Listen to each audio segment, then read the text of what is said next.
Hi, I'm Mike from 1A Auto. We've been selling auto parts for over 30 years.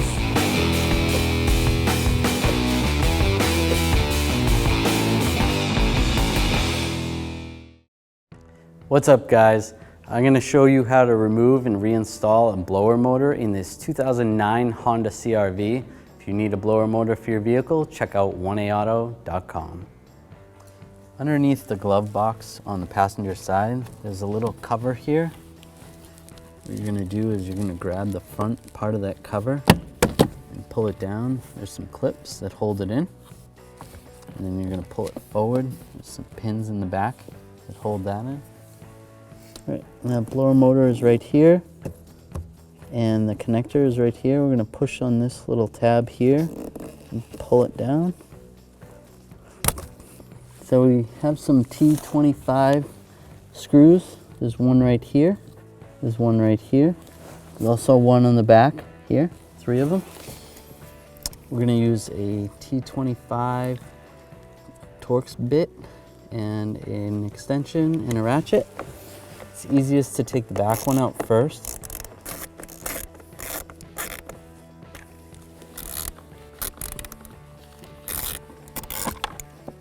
Oh, that one came out.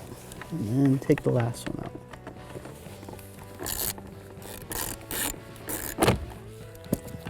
Get that last one out, and you can pull the blower motor right out.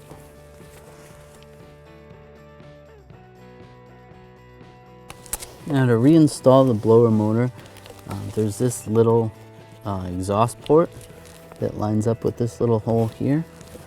So we want to line that up first, and then the bolt holes will line up. We can install these screws. Get one started, and try to get the other one started as well.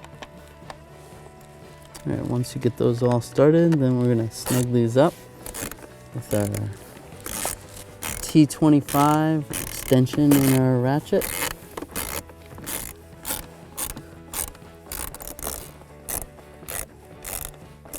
Just make sure those are all snug. And we can connect the electrical connector. Just line that up, click it in place. Now we're gonna install this cover. Take these 2 pins, line up with these 2 holes in the back. Line those up. And then the cover's in place. Just push it straight up. Thanks for watching. Visit us at 1aauto.com for quality auto parts, fast and free shipping, and the best customer service in the industry.